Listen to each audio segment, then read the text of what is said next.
1947 August 15 భారత చరిత్రలో స్వర్ణాక్షరాలతో లెక్కించబడ్డ రోజు. బ్రిటిష్ పాలన నుంచి స్వేచ్ఛను సాధించిన ఆ చారిత్రాత్మక క్షణం నుంచి ప్రతి ఏడాది ఆగస్టు 15న స్వాతంత్ర దినోత్సవాన్ని ఘనంగా జరుపుకుంటూ వస్తోంది దేశం. అయితే ఈ సంవత్సరం వేడుకల సంఖ్యపై గందరగోళం నెలకొంది.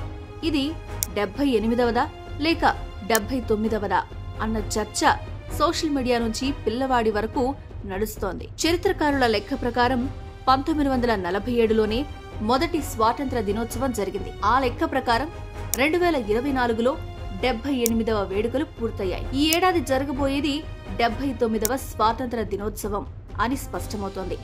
కానీ ఎన్నేళ్లు పూర్తయ్యాయి అనే లెక్క వేసేవారు మాత్రం 2025 ఆగస్టు 15 నాటికి 78 సంవత్సరాలు మాత్రమే పూర్తవుతాయని చెబుతున్నారు. ఇక్కడే కన్ఫ్యూజన్ మొదలవుతోంది. లెక్కల కంటే ముఖ్యమైన ప్రశ్న, స్వాతంత్ర్యం వచ్చిన 8 దశాబ్దాల తర్వాత కూడా భారత పౌరులు నిజమైన స్వేచ్ఛను ఆస్వాదిస్తున్నారా? అవినీతి, అసమానత్వం, రాజకీయ వాగ్దానాల మోసాలు ఇవన్నీ ఇంకా కొనసాగుతూనే ఉన్నాయి.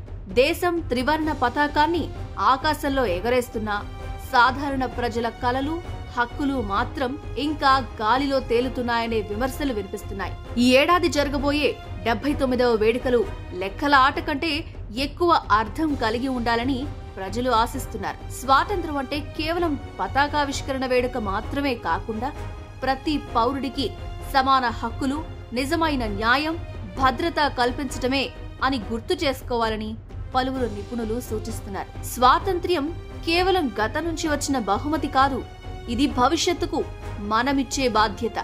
మన పూర్వీకులు రక్తం, చెమట, ప్రాణాల విలువ చెల్లించి తీసుకొచ్చిన స్వేచ్ఛను కాపాడడం మాత్రమే కాదు, దానిని మరింత బలపరచడం మన కర్తవ్యం. పతాకం ఎగరవేయడమే కాదు, న్యాయం, సమానత్వం, అభివృద్ధి ప్రతి పౌరుడి జీవితంలో ఎగిరేలా చేయడం నిజమైన దేశభక్తి. జై హింద్, జై భారత్. ఇలాంటి మరిన్ని విషయాల కోసం ఇప్పుడే బ్లూ లింక్ మీడియాను సబ్స్క్రైబ్ చేసుకోండి.